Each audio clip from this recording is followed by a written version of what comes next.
Um, yeah, Wellington, thank you for the introduction. I'm, very excited to be here, and having listened to the back half of Axie's talk, I think this fits in really nicely. I've been to quite a few of these different outdoor recreation conferences and industry, association events, and I think what's missing is the private sector perspective.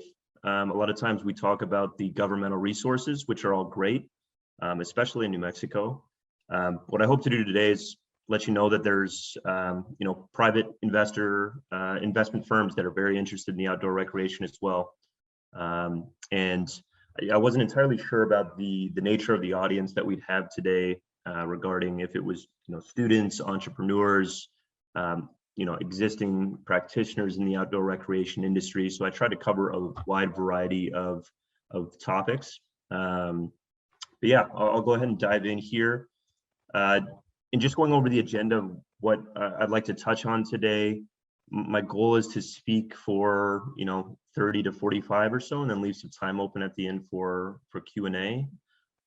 So I'll first of all introduce myself a little bit more, introduce the firm that I work for in Santa Fe. I'm going to take a step back and look a little bit more high level at the investment activity in the outdoor recreation industry and investment across different stages of company development as well, not just looking at startups, but looking at a little bit later down the line. Lastly, I want to focus a little bit on New Mexico specifically and what resources that we have here in the state. Talk a little bit about investor perspective or expectations as well. And this section is going to be really aimed at an entrepreneur who might be looking to raise capital from a venture capital private equity type firm, and some of the things that we're going to be looking for, and hopefully this would help you, prepare to answer the questions and kind of present your business in the light that they'd like to see. And then finally, just conclusion and Q&A. And just a small disclosure at the bottom, I work for a registered investment advisor, so we have to be very careful with everything we say on these type of forums. So, nothing I say today is an investment recommendation necessarily. It's all reflection of my opinion and not that of my firm as well, especially if we dive into the Q&A and kind of go off script a little bit. So our firm, as I mentioned, I work for a new investment management firm in Santa Fe called City Different Investments. It was formed by 6 individuals who had come over from Thornburg Investment Management, which some of you might be aware of. They're a fairly big shop in Santa Fe, but we just started at the first of this year, and so we're relatively new. We have 6 of our individuals in Santa Fe. The rest are spread out in New York, Boston, a few other areas across the country. What we do as a firm is we're kind of a broad-based investment management group. So we deal with investing in public markets, public fixed income, and public equity markets. What I'm working on, and I'll dive into this in a little bit more detail, is investment on the private side. And we're calling that City Different Acquisitions, but that's more probably more relevant for the conversation today. My firm itself, as a big factor being in Santa Fe, we're all proponents of outdoor recreation. We think there's a strong business case, but also just a personal interest. We have, as a team, we have weekly mountain bike rides or weekly hikes. And so it's both something that we're passionate about, but also something that we have a lot of high hopes on in terms of an investment perspective. This is a little bit of a marketing, pitch that we would send out to clients. But some of the differentiators of our firm, we're just looking to be a long-term focused investment manager and really create long-term partnerships with the companies and the businesses that we're investing in. So as I mentioned, City Different Acquisitions was what I was brought on to help launch. I'm just joined the firm in June. And a little background on myself: I'm originally from Santa Fe.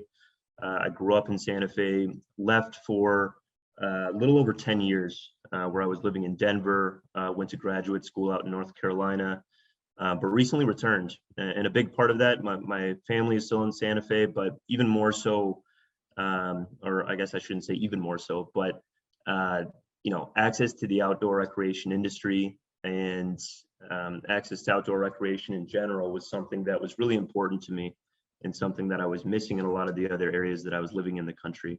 And I believe it's a tremendous time to be involved in this industry with how much growth I believe is in the near future here.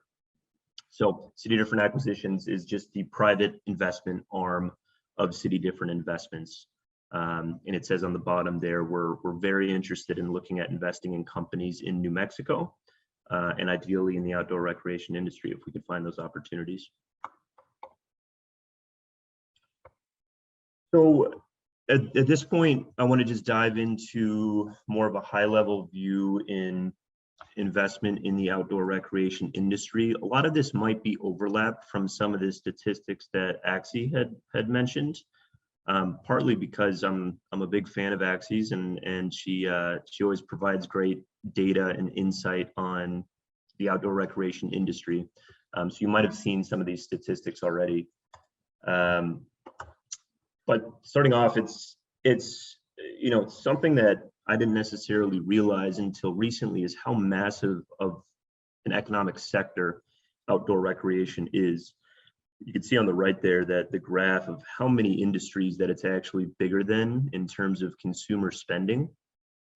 And so it's not only a massive economic sector, it's a tremendous job sector as well. And this is looking at a national level. This isn't New Mexico specific here. Generates a tremendous amount of federal and state taxes. And so it's, from an investment perspective, first of all, it's just a tremendously big industry and it's growing. I wanted to include this slide. I really like this because I think my generation, the generation beneath me, often gets a bad rap for not embracing outdoor recreation. We have our heads in our phones and playing video games all the time. And some of that's certainly true, but I think that this shows that there's a lot of hope for this next generation, that people really are embracing outdoor experiences. They're spending money on outdoor experiences. And so there's a lot of staying power with outdoor recreation and the businesses that are affiliated with it. And so this is where I want to dive into a little bit of the investing landscape. Not only is outdoor recreation massive in a powerful economic sector in the United States, but it's attracting capital at all stages of this company growth cycle, which I'm defining, you can see a lot of different ways, but you have your seed startup type companies, you have your early stage investments, later growth equity type stage, and then exit when companies are actually going public or something, or selling to another bigger conglomerate, whatever it might be. There's a lot of interest in the outdoor recreation industry at all these stages here. So starting off on the bottom of that, seed startup, and I'm sure you all recognize a lot of these logos. These are all companies that have received substantial venture capital investment just in 2021 alone, and it's not from very niche venture capital firms that are focusing on outdoor recreation. These are from the same companies that are investing in the Facebooks of the world, the Googles of the world, whatever it might be. Outdoor recreation is attracting, serious and substantial money by Silicon Valley type firms. And, you'll notice that all of these are a very specific type of outdoor recreation, and it's not outdoor recreation as we necessarily think of it. It's technology enabled outdoor recreation, which I'll dive into a little bit here, but just wanted to highlight that there's a lot of interest from venture capital, seed capital type firms.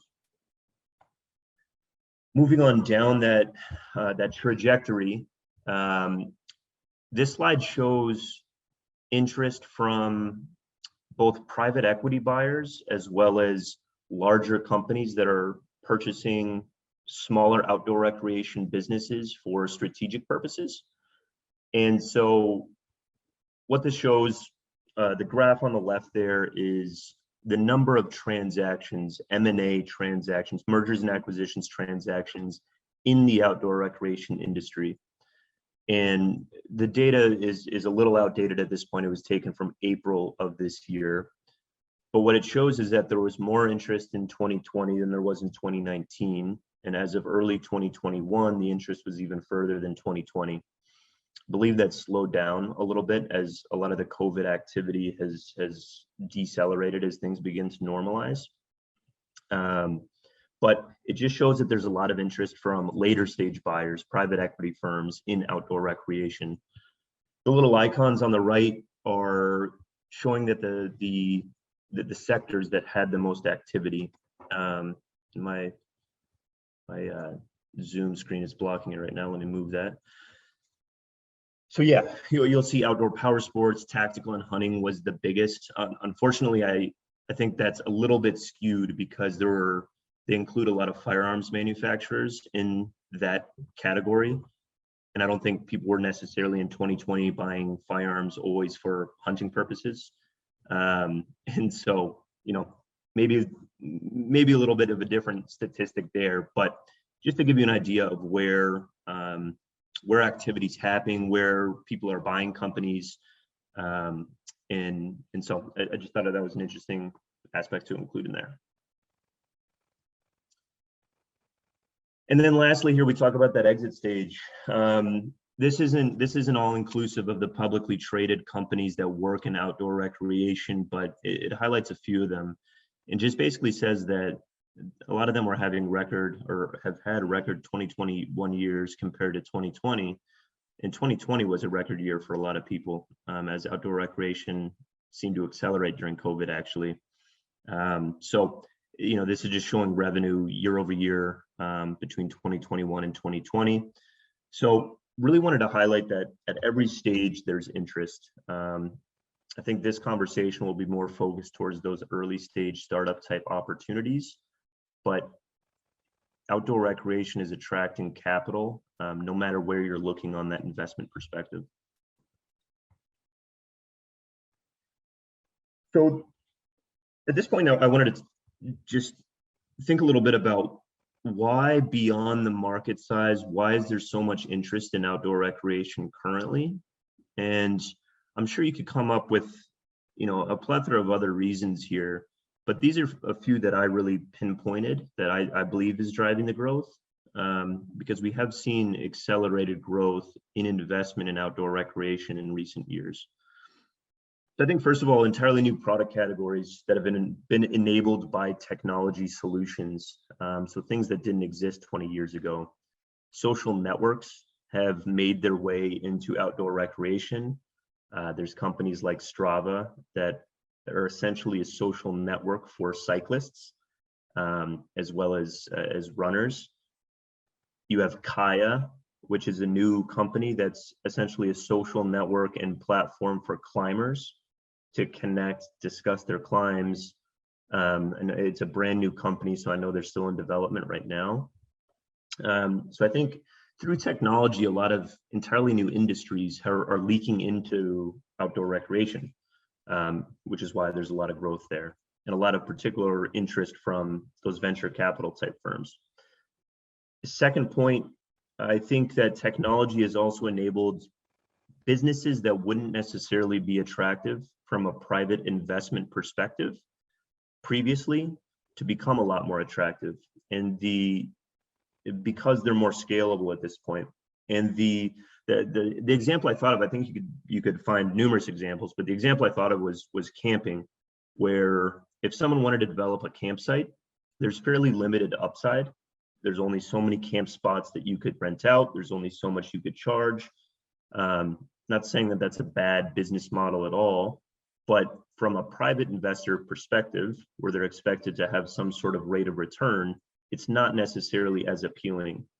You have a company like HipCamp that comes in, which I've seen described as essentially the Airbnb of camping, where you can go, you get on there and people rent out places on their own properties to camp, and you could book through that. All of a sudden, camping becomes a lot more attractive of an industry from a private investor perspective, because that could scale to numerous people. There's fairly low additional cost of a new customer. And so I think technology has enabled growth and interest in previously not as appealing sectors, or not as appealing business models. I think third is just the growing emphasis on health and wellness. And you could see this outside of outdoor recreation with numerous other industries that are booming right now, whether that's, supplements, alternative lifestyle, alternative medicine type businesses are really gaining interest. I believe the younger generations are putting more emphasis on health and wellness, which just relates directly to outdoor recreation in a lot of ways. If you're getting outside, exercising, I think those two go hand in hand. The fourth point is alignment with ESG objectives. And if you're not familiar, ESG stands for environmental, social, governance. And so it's another way of saying socially responsible investing. This is a huge trend in our industry right now, where companies are realizing that, or investment firms are realizing that their customers don't only care about a return on their capital, they also want to make sure that the companies they're investing in are doing the right thing for the environment, for society. They have corporate governance practices in place that are going to create an equitable and fair work environment. There's a natural alignment with ESG objectives with outdoor recreation type companies. If you're working in the outdoors, you're probably going to have a vested interest in protecting the environment, and trying to act in a responsible way. And so I think as interest grows in these ESG investments, interest will also continue to grow in outdoor recreation businesses. The next point, acceleration from COVID. And I think this is something that we could all relate to. When the lockdowns were first in place, we weren't able to go out to bars or movie theaters, whatever it may be. A lot of people turned to outdoor recreation as a means to stay healthy and connect with others and have some sort of sense of community. And so that's why this is one of the industries that actually really, and I guess it depends on what type of business model you're looking at, but outdoor recreation, did fairly well. And a lot of companies, actually improved their operations through COVID. I know every bike store in the country seemed to be sold out or backed up on servicing bikes, because there was so much interest during COVID. The last point, just newer generations, younger generations are changing, and I don't have a specific data point behind this, but I know that those data points are out there. Younger generations are valuing experiences, particularly outdoor experiences, much more so than previous generations, and they're willing to spend more money on them as well. And I could use myself an example. When I was more interested in buying an expensive mountain bike than I was in buying a new car, which to my father, to my grandfather would be, preposterous. And I think younger generations are really interested in, and it can still be material things, but experiences outside, spending money on, skis, mountain bikes, whatever it might be. I do believe that there's a lot of momentum there because of that. So shifting gears slightly, opportunity in New Mexico, and this is where there's probably going to be some overlap with Axie's conversation. So some statistics here: the outdoor recreation industry contributes $2.3 billion to the state GDP. And I believe this data is from 2019, so it might be a little outdated at this point. But the industry is going faster than the broader economy. They had done surveys. More than 65% of the surveyed residents participate in outdoor recreation in some way. And we have massive resources in terms of the amount of state and federal public land, which is not something that every state has access to. And so I think it's already, the outdoor recreation industry is already substantial in the state. But what I see there is the potential. And I lived in Colorado for 5 years, and you could see how far the outdoor recreation industry can take an economy. And I believe New Mexico is just at the start of that. I believe we're just starting to seize our potential in growing and becoming one of those big players in the outdoor recreation industry. In addition, I think the opportunity in New Mexico is incredibly exciting because we have a state that's ready to support both on the public sector and the private sector. We just went through Axie's presentation, and she mentioned all the different resources that the state has, her department has created, and she's done a phenomenal job. I was able to attend the annual Outdoor Economics Conference in Farmington a little bit earlier this year for the first time in person, and it was phenomenal. I encourage you, if you are interested in outdoor recreation, to participating in this in some capacity in the future. And it's one of the few issues, quite frankly, that has bipartisan support as well, which is rare. Whether you're right-leaning, left-leaning, I believe everyone loves getting outdoors and doing things in nature. And so it's pretty hard to argue not supporting that space in this state, especially a state like New Mexico, which has access to such a wide variety of outdoor recreational natural resources.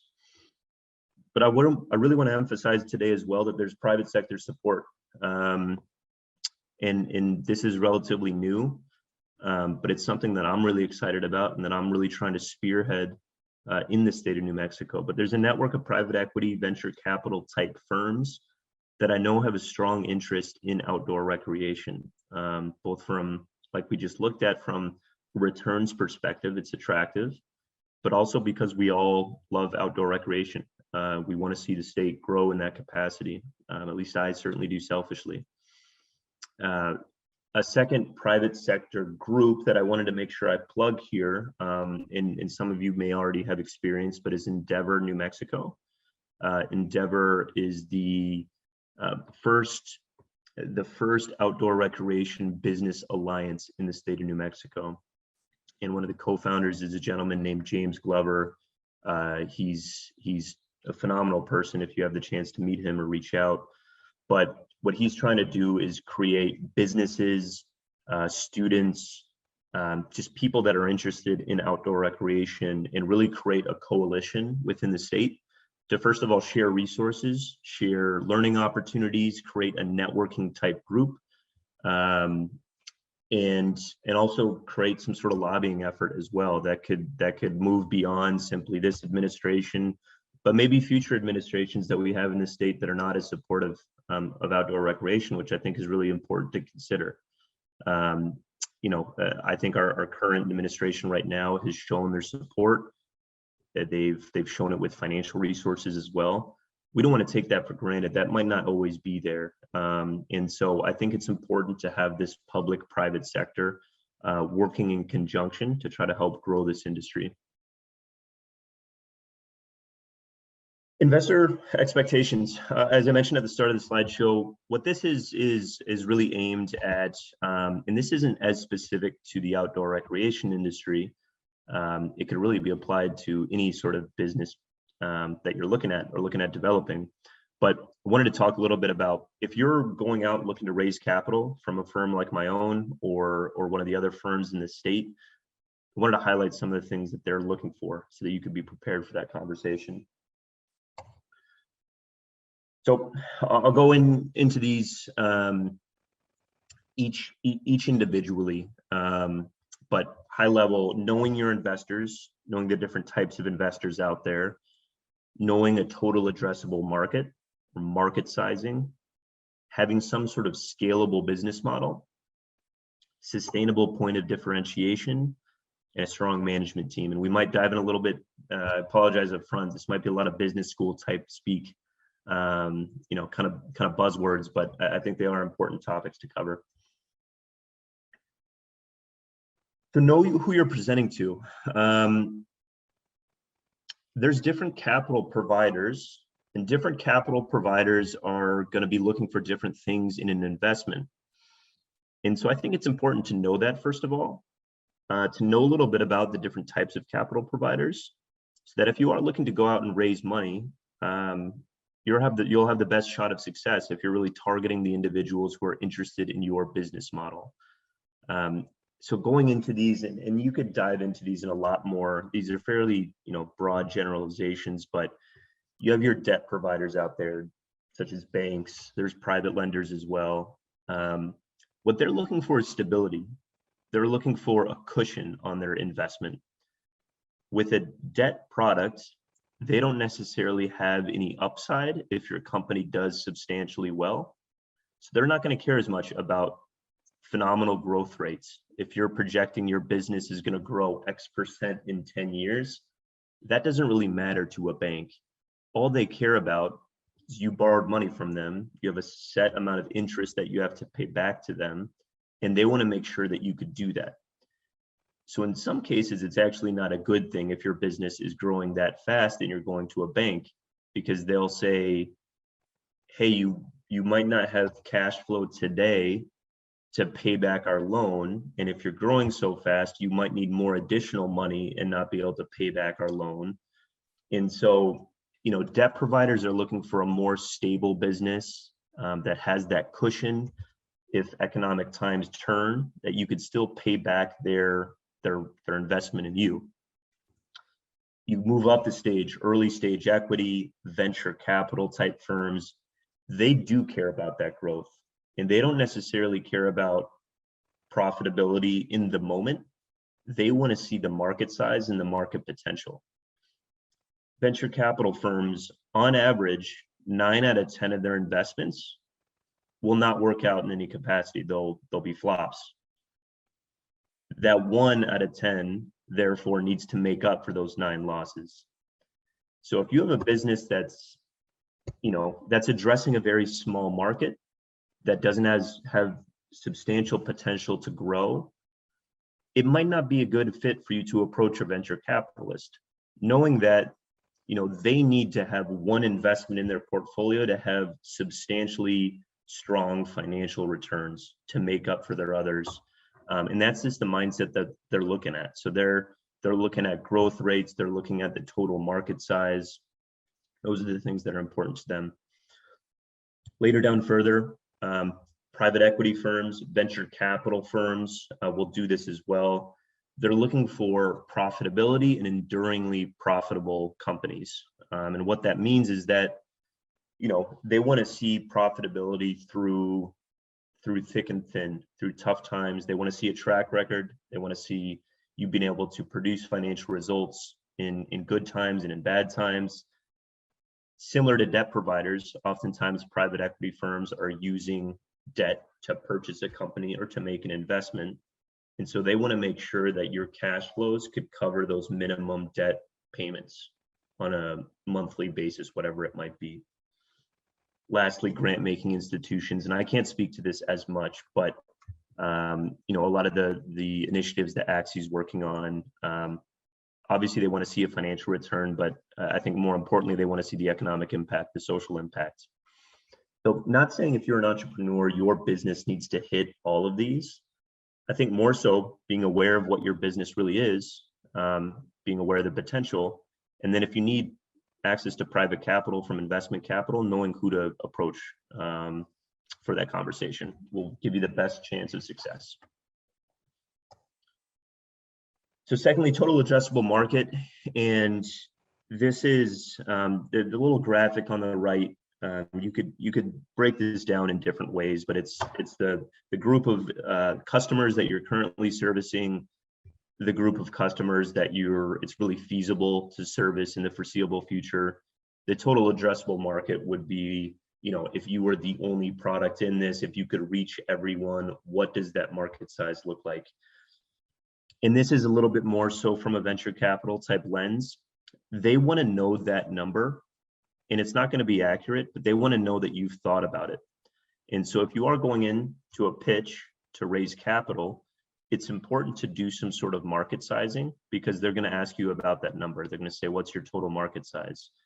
If you say, I'm not sure, I think it's pretty big, that's a little bit of a red flag, because it shows that you haven't necessarily thought about the potential of your business. And as we talked about earlier, that's important because they need 1 out of 10 to hit for them. And so you could do this in different ways. You could look at you could do a Google search of, say, what is the market size of bicycle manufacturers in the United States, and get an idea of that, and work backwards, saying, I think I could capture X% of this market, and get your market size that way.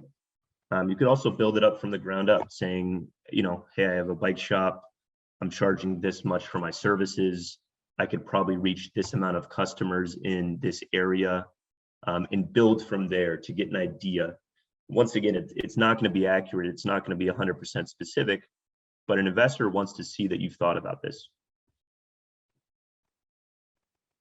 Third, scalable business model. And going to that total addressable market size, all that doesn't matter if you don't have a plan to reach that target market.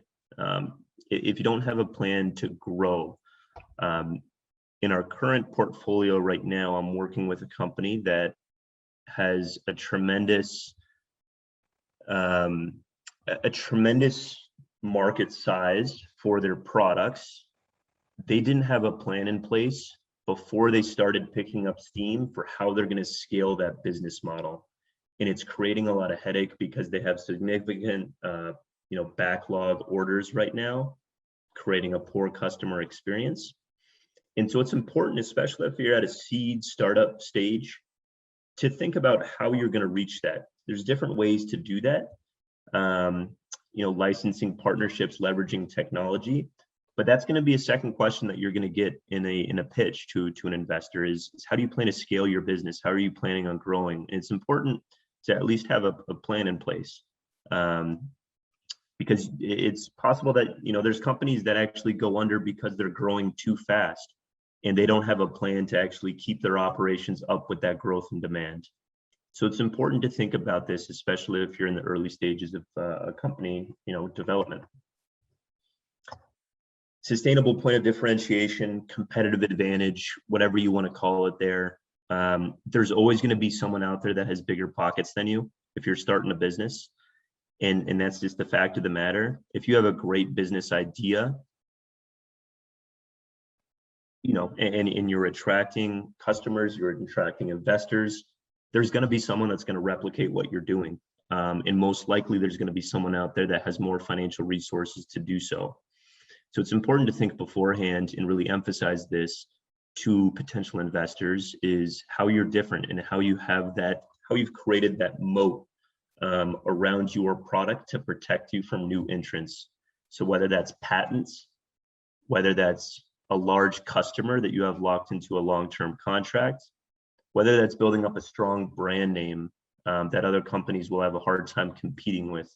There's different ways to do this, but just be aware and go into it thinking, we have a great business idea. Can this be easily replicated by someone else? And if it can, I would strongly urge you to think of ways to differentiate yourself even further. Lastly, and most importantly, is a strong management team. And I think this is something that a lot of people take for granted. Investors are looking to invest in people, not necessarily businesses. And so you could have a great product, you could have a great service. If the investment team is not comfortable with your management team, they probably won't make that investment because they're investing in the people behind the business. And I could give 2 examples on both sides of the coin here. I was recently reading through a pitch deck, and I have no idea why they included this slide, but they had a slide that said, obviously this was something they were doing in addition to their full-time jobs, but they had this slide that said what percentage of each individual's time they were going to be focusing to this new endeavor. And it said the CEO is going to focus 50% of his time to this new endeavor. That's a huge red flag to, an investor. If they're giving you a substantial amount of money, they want a CEO who's all in. They want a CEO who's really focused on it, even if that's not entirely the truth. And you do have other responsibilities outside of this business, which you do. they don't want to make it seem like they're investing in someone who's kind of giving it a half-hearted effort, and not really dedicating themselves fully to this. On the other side, there's people that I've met in my life that I would want to invest in them in whatever business they wanted to pursue. I know I want to invest in them before they have presented a business idea. And so I think it's really important to, when you're building a company, to first of all, don't be afraid to sell yourself to your investors. Know that they're really evaluating your management team. And so it's important to surround yourself by people that share your company values, that complement your skill set or make up for your deficiencies as a leader, and being aware of what those are, saying, hey, I'm not a financial guy, so I hired this person to help me with my financials, or I'm working on this, with this partnership to cover this aspect because this is not our expertise. That goes a long way. It really does. And I think that's really the biggest thing, especially with early stage companies that might not have a proven business model at this point, that an investor is going to be looking for. So I know I covered a lot there. I've been to numerous presentations where, there's a lot of information that I want to remember. As soon as the presentation's over, I completely forget 90% of it. So just wanted to highlight a few kind of key takeaways that, if you remember anything, I think these are the most important bits from the presentation.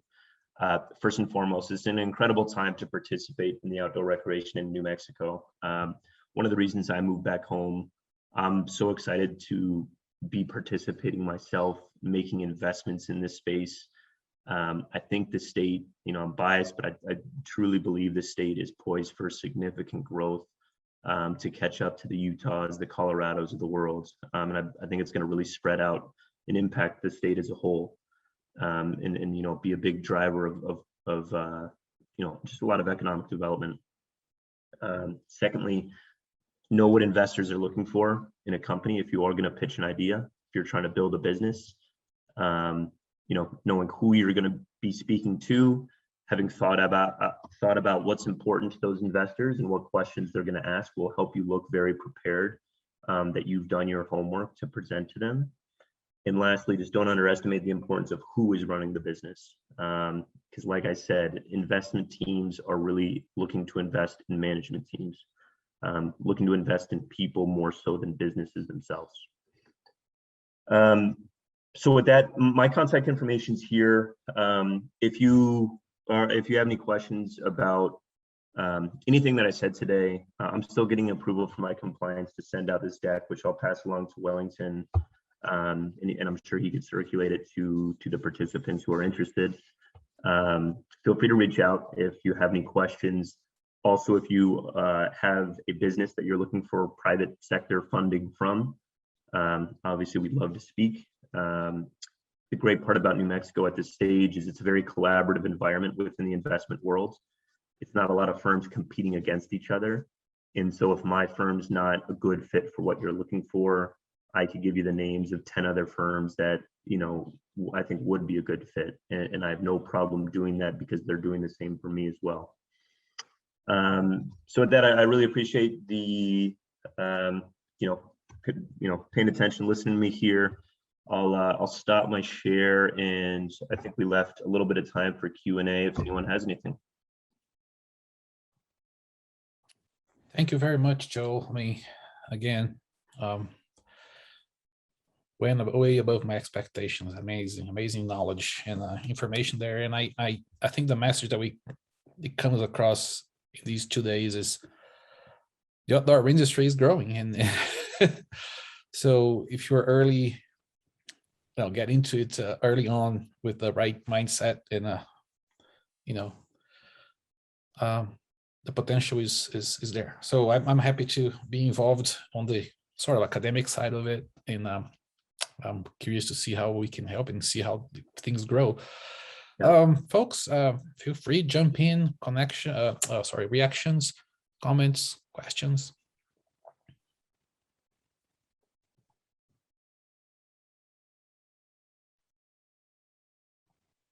Sorry, Brian, you said something? You muted. I just said no questions. Thank you Oh. though for providing the information. It's really quite interesting. Yeah, thank you. Trevor, Laura, Jesse.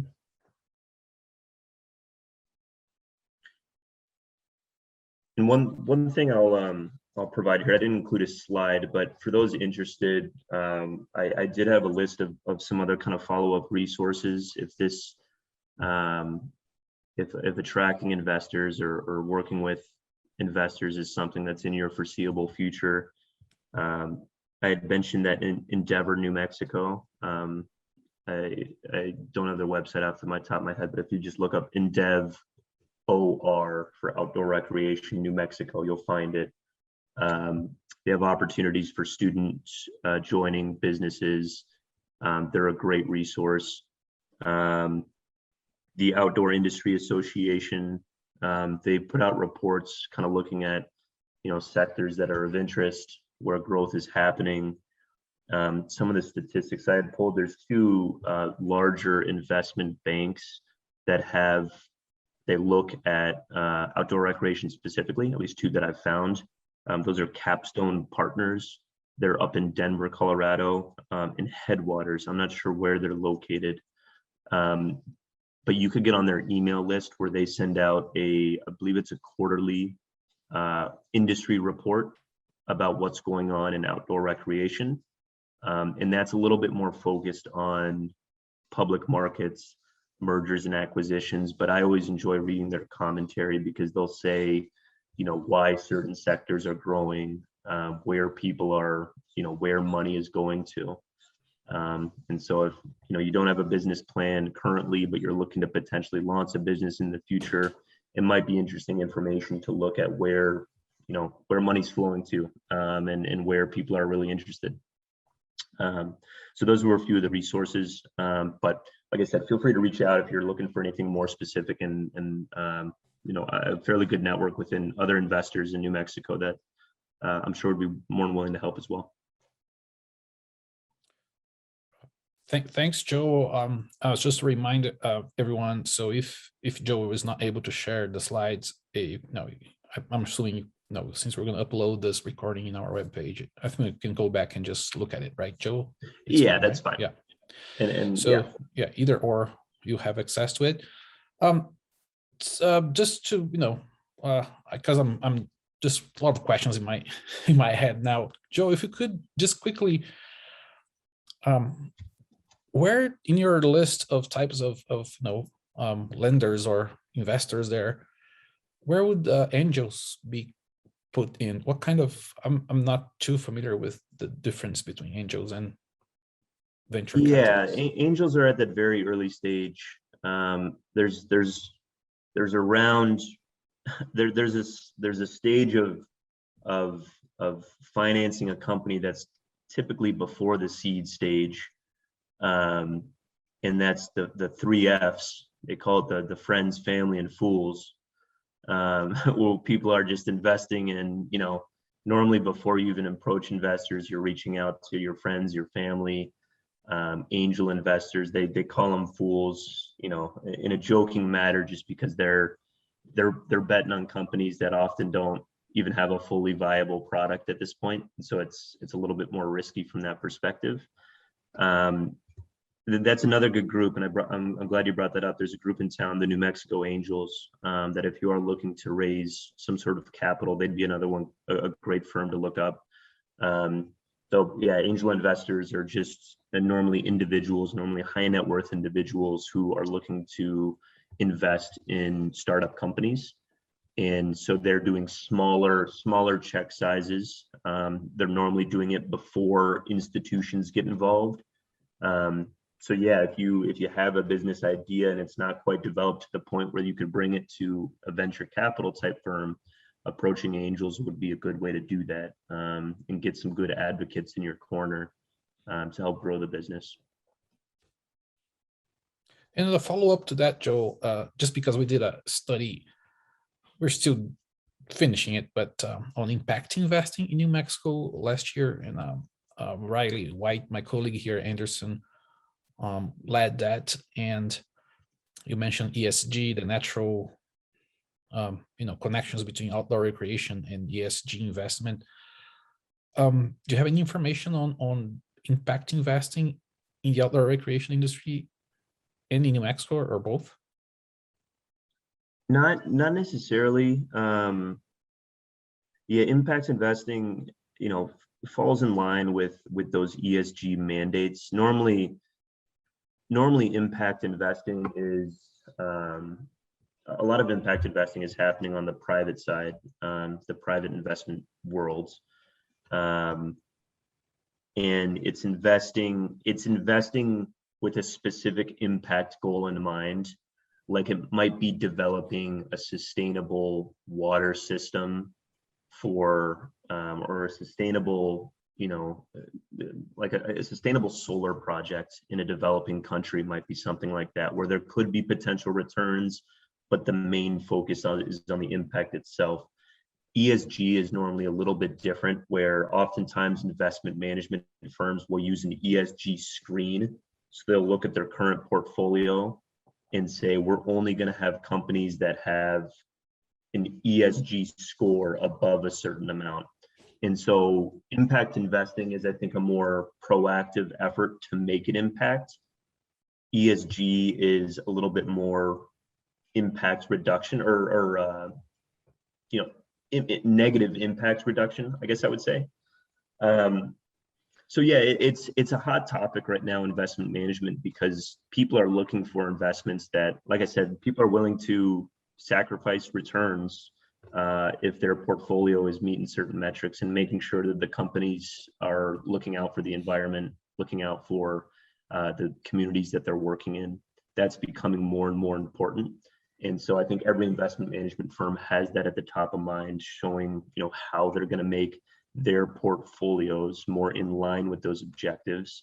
And companies are having that in mind as well. You're seeing a lot of big conglomerate, big corporate America type firms mentioning that in their quarterly reports, saying, hey, we're Coca-Cola. We did this financially, but we also try to reduce our waste. We try to use more recyclable materials. And I don't know if this is true, I'm just using Coca-Cola as an example, but it's a trend that's not going to stop, because people care about it. And so companies are, whether they like it or not, are going to be forced to care about it. People are going to start asking these companies for those metrics, saying, how are you reducing your waste? How are you making sure that there's an equality in the workplace? And that's one of the beautiful things about, I think, about our financial system, is that if there's demand from the people, it'll force the companies to kind of do the right thing. Hopefully, that doesn't always happen as fast as we'd like, but you see that with some of the oil and gas companies now, where they're being forced kind of against their will to diversify their portfolio into more renewables, because their investors are demanding that. So yeah, it's an interesting time. And like I said, I think outdoor recreation companies, just by their nature of being based on, have a vested interest in our climate and in the sustainability of our earth, are aligned with a lot of those objectives. Yeah, thank you. No, that's exactly what I had in mind too. I mean, you mentioned investors look at management and not necessarily at the product, and this is kind of very clear for us, but it's some people that put a business out there, they spend 90%, almost 100% of the time think about the product, the processes, the growth, and forget about the culture, the mission, and this is where I think things align. If you were able to already early on put out there that you are, let's say you want to become a B Corp certified in the near future, you already send a message that I care way more than just my product and my service. I care about those that are behind me, and our mission, our long-term plans. It's a fascinating way to connect everything. The human part, the current trends, and fascinating. So we just quick plug in here. We are now doing 2 B Corp clinics, and we pair student teams with startups that want to become B Corp certified at one point, but don't have the time or energy to stay on track with the B impact assessment. So the students help them in one area. So we have a Terra Vera company out of here in Albuquerque and Build It with Robots. They're both our clients. So that helps students get an idea of what a consulting into B Corp certification is. It gives company free access to help and maybe lead them to fully going after it, because it's very hard in startup stages to focus on that. And it's a hard process, and it should be, right? So it really looks at community, employees, the environment, governance. My firm is going through the certification process right now, actually. And I know I'm not as involved with it, but some of our senior managers are working on that. And I know it's been an extensive process, which is good.